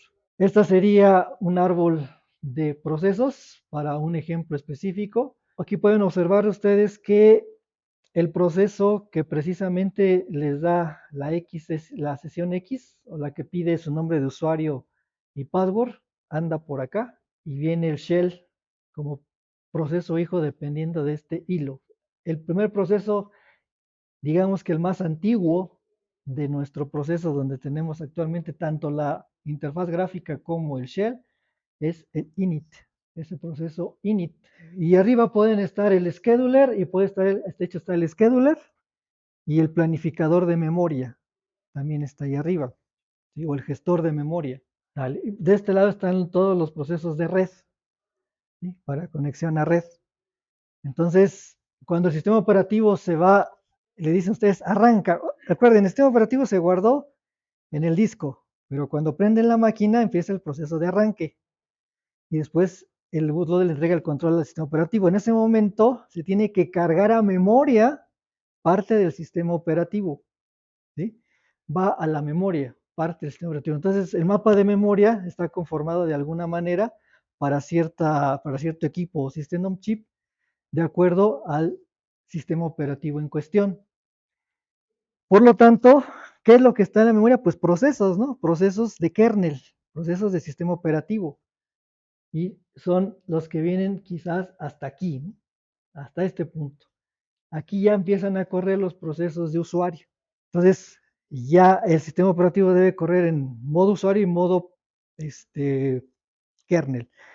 Para eso, el procesador debe tener modos de operación. Entonces, modos tales que le permitan al sistema operativo ejecutarlo en modo seguro. Todas las instrucciones de arranque del kernel son de modo seguro. Cuando ya el sistema operativo está funcionando, pasa a otro modo. Y ya cuando está ejecutando las instrucciones de usuario son otro modo o modo usuario. Entonces, el procesador, no sé si ustedes alcanzaron a ver esa parte, pero debe tener esos elementos o esos registros a los cuales en un momento determinado solamente puedes acceder siendo el arranque, luego siendo el operativo y luego siendo el usuario. Siguiente, por favor. Bueno, y el día de ayer dijimos, vamos a ver un programa precisamente de ejemplo de cómo hacer el uso de fork. Y aquí está este pequeño ejemplo. Vemos nuestras bibliotecas que tenemos que incluir, nuestro main, tenemos que hacer aquí nuestro fork Recuerden que lo que nos devuelve ese fork es nuestro ID. ¿Sí? Si se ejecutó de manera correcta en esta variable PID, que es de tipo entero, me va a regresar su ID del proceso que le corresponde de acuerdo a cómo el sistema operativo lo asigna de acuerdo a la entrada en la tabla de procesos. Cuando se valida que el PID es correcto, o sea que no es menor que 0 y tiene un valor, entonces vienen estas dos instrucciones que están aquí. Si ese PID es igual a 0, entonces el código que aparece aquí es el que va a ejecutarse por parte del proceso padre. Perdón, hijo. Si no es 0, entonces el código del proceso padre. Aquí es cuando ya tenemos dos procesos en ejecución. Este me permite hacer proceso hijo y con esto de esta validación yo ya puedo ejecutar instrucciones para ese nuevo proceso. En caso contrario, pues entonces todo esto es código para el proceso padre. Y aunque ustedes vean solo un programa de C, ahí ya a partir del fork se están generando dos procesos. Están ejecutándose dos procesos.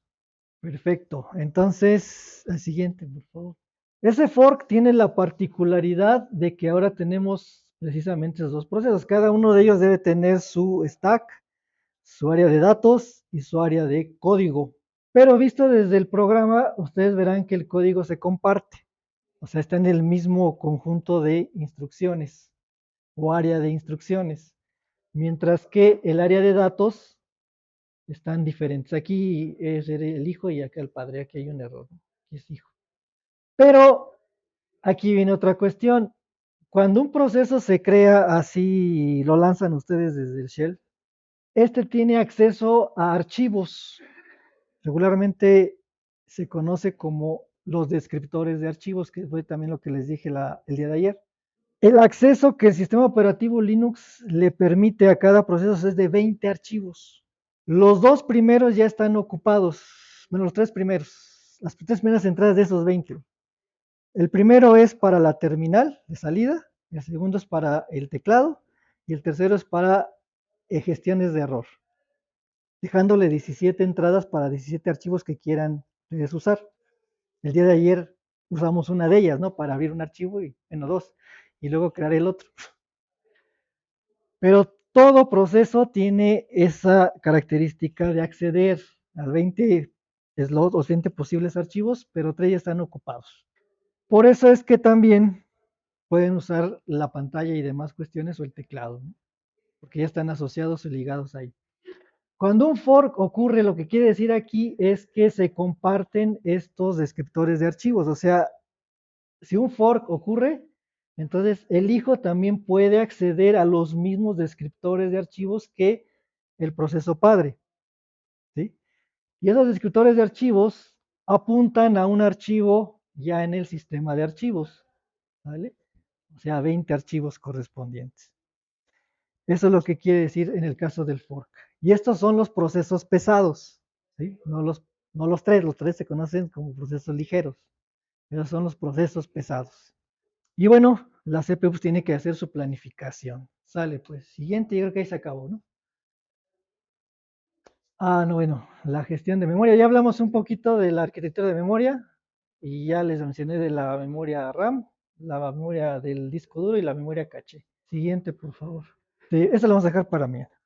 Ya son gestión de memoria. Vamos a la parte práctica. Vamos a ver lo del fork, por favor. Entonces van a irse a su carpeta de procesos, precisamente, y van a abrir este programa que es el de...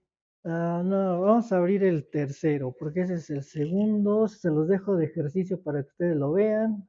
Y el más ilustrativo es este, el tercero, ¿no? Que ahí en su carpeta de procesos está este programa que dice tercero.c. El uno y el primero y el segundo se los dejo a ustedes que ahí cuando tengan tiempo lo practiquen. Bueno, como ustedes observan, este programa tiene un fork.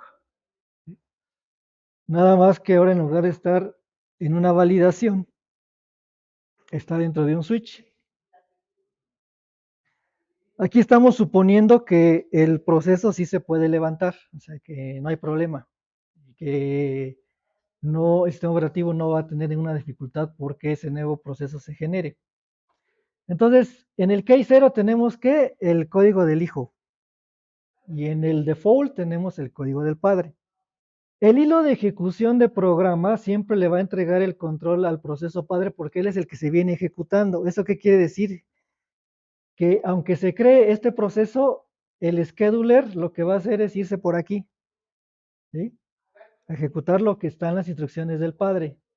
Después, pues tiene que hacer lo que el hijo tenga que hacer o los otros procesos en el scheduler, ¿vale? Estas variables que están aquí son obviamente de tipo entero y son dos. Cuando se hace el fork, entonces este señor puede acceder al nombre de las variables, pero son ya diferentes a las mismas que puede acceder este, pero obviamente ya están en otra área de memoria, ¿sí? Porque ya no comparten datos, ¿sí? Los datos son diferentes. El stack de cada uno de ellos ya se vuelve diferente, cada quien tiene su stack. Entonces, ¿qué hace este programa? En este momento se te crean dos variables, el for que está aquí y sigue para aquí, en esta parte. Aquí viene una llamada al sistema que es wait, de espera. ¿A quién va a esperar? Al proceso hijo que ahora le va a entregar el control sobre el simple hecho de que ya esta wait está aquí. Va a estar esta llamada al sistema wait. Y va a estar esperando un dato que va a provenir precisamente de ese proceso hijo. Entonces se deja de ejecutar el padre aquí esperando a que el proceso hijo termine y además esperando a que ese proceso hijo le entregue una variable. Ahora el proceso hijo, ¿qué hace? Bueno, pues convierte de entero a ASCII, no, de ASCII a entero, perdón, un dato que viene de la consola y se lo suma a otra conversión precisamente de ASCII a entero del segundo o tercer dato que viene de la consola, lo cual esa suma la deposita en num y con este exit num le dice al proceso padre ya tengo un dato para dártelo. Lo recibe el proceso padre aquí en esta variable de estado y es posteriormente que se imprime esto en la pantalla. Es decir, es un trabajo colaborativo entre dos procesos en donde uno de ellos hace una suma y el otro muestra el resultado de esa suma. Pues compílenlo y ejecútenlo, por favor. El programa recibe tres parámetros, el nombre del programa y obviamente los dos parámetros que le van a pasar para que se sumen, ¿no? Entonces ya tengo aquí compilado el programa de tercero.exe con fecha de hoy, ¿no? Bueno, entonces nada más le dan punto diagonal tercero.exe y le pasan sus dos parámetros, obviamente sus dos dígitos que va a sumar y ahí está el resultado. Claro, ¿no? Ustedes dirán, pues me lo hago en un solo proceso, ¿no? Pues ¿para qué casi todas? Bueno, solamente un ejemplo, ¿no? Es un ejemplo de muy ilustrativo de la manera en la que trabaja Fork. Detrás de Fork hay mucho trabajo que hacer o que hace, ¿sí? Porque hay que subir un proceso a la memoria, hay que buscar espacio en la memoria, hay que informarle al sistema de archivos que ya hay un nuevo proceso activo, que le tiene que acceder los descriptores de archivos, hay que informarle a la tabla de procesos que hay un nuevo proceso, hay que decirle al planificador que hay un nuevo proceso, hay que decirle al kernel que lo gestione, o sea, fork tiene muchas cosas por detrás, ¿sí? Pero la más importante es subir el proceso a la memoria, ¿sí? Y saber exactamente dónde está o ubicarlo. Ahí está ese ejemplo. Los demás son más simples que eso, no creo que tengan problema. Vámonos a lo que son, déjenme ver si el de semáforos. Se van a dar a la carpeta de semáforos. Por favor, déjanla de procesos porque ahí nada más están programas de fork simples. Y en la carpeta de semáforos están ejemplos de IPCs, o sea, de comunicación interprocesos, ¿sí? Los sistemas operativos, todos tienen esas formas de comunicación entre los procesos. Y el día de ayer les comenté que eran los semáforos, las colas de mensajes y la memoria compartida. Ya son esquemas estándar que los sistemas operativos como Unix, Linux, Minix tienen para trabajar. Entonces, si en su Shell le ponen IPCs, IPSS, S, van a ustedes a ver los elementos actuales que existen de estos IPCs. O sea, hay colas de mensajes, hay memorias compartidas o segmentos de memorias compartidas y matrices de semáforos o semáforos, ¿no? Todos estos elementos sirven para que los procesos trabajen de manera colaborativa y accedan a recursos con situaciones de concurrencia o control o generar controles de concurrencia. Es importantísimo que esos aspectos se tengan que trabajar porque el hardware no puede saber qué se va a mandar a él si no va bien controlado o gestionado. Es el sistema operativo el que tiene que decirle al hardware cómo se van a hacer y en qué orden las cosas. El ejemplo más simple son las colas de impresión, ¿no? O sea, estamos en un centro de cómputo y cada usuario agarra y manda a imprimir. Si no hubiera una cola de impresión, entonces el hardware hiciera cosas que no debería, ¿sí? Entonces la cola de impresión le permite ir almacenando los trabajos de impresión y que cada uno de ellos vaya saliendo conforme van llegando. Por eso es una cola de impresión. Pero no es el único recurso compartido que puede existir, ¿no? Hay muchos recursos compartidos que pueden los procesos querer tomar y necesita haber un árbitro, ¿no? Alguien que diga cómo y en qué momento los va a tomar. Y ese señor pues, es el sistema operativo, ¿no? Nadie más. Entonces, estos son mecanismos primitivos o primarios que existen en el sistema operativo para hacer ese control. El semáforo, por ejemplo, es un elemento de tipo consultativo, como todos los semáforos, ¿no?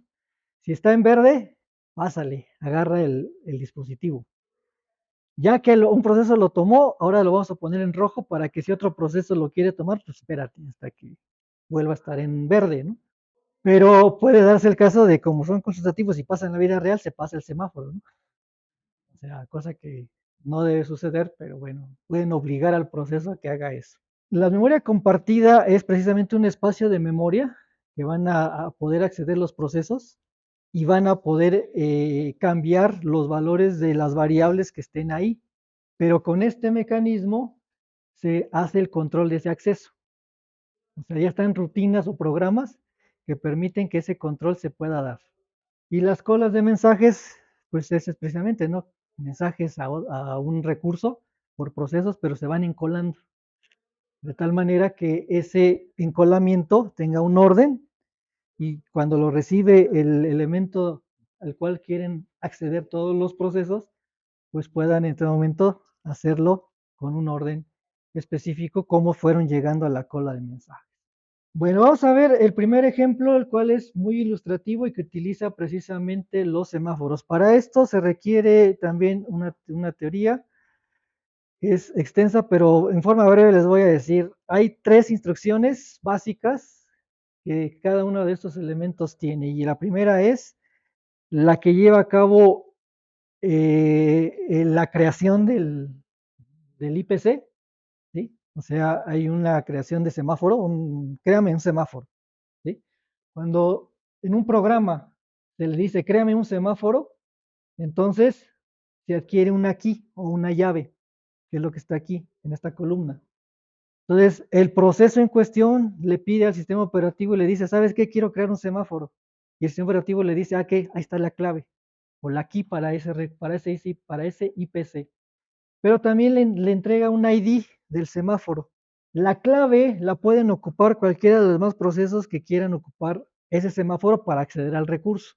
Y el ID, pues también es parte de ahora las acciones que se pueden hacer sobre ese elemento, sobre ese semáforo. Pueden crear muchos semáforos, como ven aquí hay muchas llaves para memorias compartidas, ¿sí? Y muchos identificadores precisamente, perdón, para esas memorias compartidas.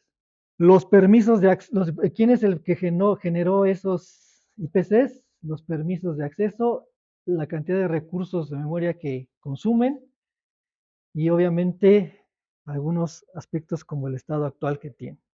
El primer programa que tienen ahí, que dice primero, tiene la finalidad, obviamente también de ser muy ilustrativo, pero de tener 2 procesos que van a competir por imprimir información aquí en la consola. Si no existiera ese mecanismo de semáforos, cuando ustedes ejecutan ese programa y mandarían a imprimir que el hijo imprima algo y el padre imprima algo, pues va a depender del scheduler en el momento en que les dé el tiempo, ¿no? Para hacer su trabajo cada quien. En el mejor de los casos, imprimiría el hijo, luego el padre, el hijo, luego el padre, el hijo, el padre, luego el hijo, el padre, y así, ¿no? Porque estaría el scheduler cambiando entre los procesos, o a veces imprimiría el padre y a veces imprimiría el hijo y habría un desorden. A lo mejor podemos ordenarlo de mejor manera si decimos, ¿sabes qué? El padre imprime primero lo que tiene que hacer o toma ese recurso y luego y que ya terminó, ahora viene el hijo. Entonces, eso es lo que ese primer programa tiene como ejemplo. Entonces, vamos a editar ese primero punto C. Entonces, lo que tienen ahí ustedes, precisamente como cualquier programa de C, pues es el conjunto de librerías que se incluyen o deben de incluirse. Las más características son IPC y SEM, que están bajo la carpeta de sys del operativo. Dos macros que definen constantes de SEM hijo y SEM padre, o sea, el semáforo hijo y el semáforo padre. Y obviamente ya viene la función main, en donde ustedes tienen sus variables i, semid y pid, junto con una struct sembuf, que es propia ya ahora de las funciones de semáforos. Cuando hacen un ftalk, que es esta llamada al sistema, se va a adquirir una key, una llave, ¿sí? De la que acabamos de ver. Estos parámetros son por omisión o pueden cambiar solamente en este parámetro de acá, pero regularmente siempre es asociada al programa que estoy ejecutando. Por eso es argv de 0. Les comenté precisamente que una de las instrucciones es para generar al recurso o al IPC. En este caso, para los semáforos, esa se llama semget, o sea, obténme un semáforo, ¿vale? Con esta llave que ya me otorgó el sistema de ftalk y con estos permisos de creación para que dos procesos puedan tomarlo. Valida si eso es posible depositando el resultado de esta llamada al sistema en semid, que es un variable tipo entero. Bueno, ahí ya obtiene el semáforo sin ningún problema. La siguiente instrucción es el semctl, que es para generar el control de acceso y de uso del semáforo. Entonces, aquí se le otorga el semáforo al proceso padre y se le quita al proceso hijo, ¿sí? Aquí ya tengo el semáforo, ahora ¿cómo voy a controlar? De hecho son dos semáforos, el del proceso padre y el del hijo. Son dos semáforos que permiten controlar el proceso. Bueno, el acceso al recurso, perdón. Entonces, un diagrama ilustrativo de eso es lo siguiente. Tengo mi terminal y tengo un proceso A y tengo un proceso B y tengo un semáforo de control. Vamos a suponer que este es el proceso hijo y este es el proceso padre. Tengo un semáforo de control para cada uno de ellos, precisamente controlando el acceso a este recurso. Entonces, le estoy diciendo ahorita que el semáforo, estoy poniendo en 1 el semáforo del padre y estoy poniendo en 0 el semáforo del hijo, ¿no? Creo, o no, antes de eso, bueno, primero son la configuración de los semáforos y luego ya la creación de los procesos, ¿vale? Ahí está el fork. Ahora sí, viene el código que va a ser el hijo y posteriormente el código que va a ser el padre, ¿no? Ahorita lo tienen, no sé si está la copia igual, pero está comentado todo el código de intercambio de ejecución en cada uno de los procesos, tanto en el padre como en el hijo. Pero ahorita ya lo estoy descomentando, ¿no? Entonces, como dijimos, el hilo de ejecución, cuando llega al fork, pasa al código del padre. Entonces tenemos que irnos primero al código donde está el padre. Vale, entonces, como ya tenemos un semáforo, coloca su bandera correspondiente de operación y entra un ciclo while. Aquí, recuerden que la variable i valía 10. El semáforo del proceso padre lo teníamos en 1. El proceso padre lo pone a 0 y habilita el, proceso, el hijo a 1. ¿Sí? En la parte posterior del printf. Entonces, estas primeras tres líneas que están aquí sirven para poner al semáforo del proceso padre ya inhabilitado. Ahora imprime el padre y después les genera el control al proceso hijo. Terminada la ejecución del proceso padre en ese while, ya viene la semctl para eliminar el semáforo o su semáforo de él. Ahora sí ya lo voy a retirar del sistema. Pero el hijo también ya es un proceso independiente, entonces él tiene que ejecutarse. ¿Sí? Y él hace la operación contraria, ¿no? Cierra el semáforo de él, imprime esto en la pantalla y después abre el semáforo para el proceso padre. Como estamos en un while, esto va a terminar hasta que ¿qué? Hasta que la variable i sea 0 y aquí en este printf están ustedes viendo que la variable i se está decrementando en ambos printfs. Entonces, no va a salir de esto hasta que llegue ahí, ¿no? Y lo mismo tienen el proceso padre, ¿no? Tienen esa parte. Observen, obviamente, que antes de que entra al while está esta instrucción. Si aquí deshabilitó, empieza con su trabajo en la parte interna. Bueno, compilen su programa y ejecútenlo, ¿no? Bueno, pues ahí está la ejecución. Y como decíamos, ¿no? El proceso padre toma primero el recurso y no lo va a soltar hasta que el while termine, hasta que su while termine. Y el proceso hijo pasa posteriormente a ejecución y termina, ¿no? Su tarea que tiene que hacer. Entonces, el recurso que es la pantalla está siendo compartida por dos procesos, pero estamos controlando el acceso a ese recurso. Si quieren ponerle a su variable i1000, pues van a ver 1000 impresiones de proceso padre y 1000 de proceso hijo. O sea, como es una forma, otra manera pueden ser locks, bloquear el acceso al recurso a través de un lock para que un proceso no lo tome hasta que se haga un unlock. Pero este es un ejemplo de cómo usar semáforos para que eso se dé. Si ustedes, antes le di un control C para que terminara, si ustedes comentaran todo el código, es que no lo grabé, pero estaba comentado el código y por eso aquí, bueno, es que era al revés. La idea es que en un tiempo un proceso tomara el recurso y la otra en otro tiempo, ¿no? Yo tenía comentado el código, pero ya descomentado, ahora sí viene la intercalación. Eso es lo que a ustedes les pasó, ¿no? Vale. Esto es cuando el código que está dentro de cada uno de los procesos, tanto el padre como el hijo, está descomentado. Y ese es el objetivo, ¿no? Primero te entrego a ti padre y luego al hijo, luego al padre y luego al hijo. O sea, uno a la vez va accediendo al recurso. Lo que les quería decir es precisamente el otro caso es cuando ustedes comentan dentro de los while, dentro de los while de los dos, del proceso padre y del hijo respectivamente, las líneas y dejan solamente el printf. Entonces, si ustedes comentan esas líneas, están quitándole el control del semáforo al programa.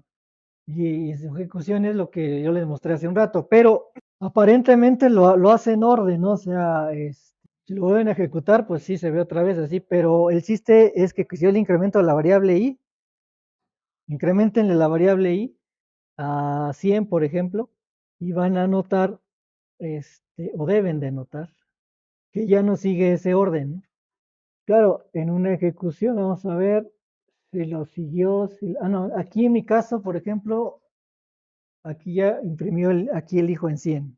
Esto es lo que llega a suceder si ustedes no controlan el acceso al recurso. O sea, padre, padre, padre, y de repente apareció el código. Dios, porque el scheduler le entregó ahí el control al proceso hijo, ¿no? Si le regresan los comentarios, ahora sí, claro que cada ejecución va a ser diferente, ¿no? O sea, si vuelven a ejecutar así, sin esos intercambios, no les tiene que hacer lo mismo, porque cada ejecución se lleva a cabo en diferente tiempo, o puede ser que sí, ahora sí lo haga bien o no lo haga bien. Por ejemplo, aquí ya me hizo bien todo, creo. Exactamente. Si vuelven a ejecutar, pues la ejecución es diferente cada vez que lo hacen, obviamente, porque el scheduler trabaja en diferentes tiempos. Entonces, ¿qué es mejor? Pues controlar el acceso a al recurso por parte de los procesos a través quizás de este mecanismo, ¿no? Y es ahí cuando nos empezamos a pelear que decimos el hardware no es inteligente, ¿no? Pues no es inteligente, hace lo que tú le mandas a hacer, ¿no? O sea, entonces, arriba es donde viene la parte que tiene que montarse para que este tipo de cuestiones permitan los accesos al recurso del hardware, ¿no? Así como el scheduler permite el acceso a la CPU, bueno, pues arriba en el operativo tiene que hacer eso, o sea, no es trabajo del hardware, ¿no? De hecho, cuando veamos la MMU y está la TLB, eso se hacía antes en software, ¿sí? Hace mucho tiempo. Pero debido a que es una actividad primordial para el acceso a memoria, se bajó el hardware, ¿no? Ahí está ahora ya en día la TLB. La tabla, yo me refería a la tabla. La tabla se habilita, hay una copia de la tabla, pero la tabla se gestiona más rápido en el hardware y es el que lanza la excepción para que la capture el software. Exactamente, es ahí donde interaccionamos, ¿no? Pero todo aquello, en resumen, el comentario, todo aquello que se puede hacer mejor en hardware se hace en hardware, porque es más rápido para precisamente, o sea, la TLV es un ejemplo muy clásico y muy básico, muy esencial, porque si se hiciera en software, alentaría más el acceso a la memoria. O sea, entonces, ese ejemplo siempre es posible ponerlo porque mejor aquello que acelere el trabajo se va al hardware. Ya después vemos cómo nos arreglamos con que el hardware me envíe información al software para que yo tenga mis estructuras y pueda gestionar lo que me estás mandando, ¿no? Bueno, nos vemos el día de mañana. Guardamos.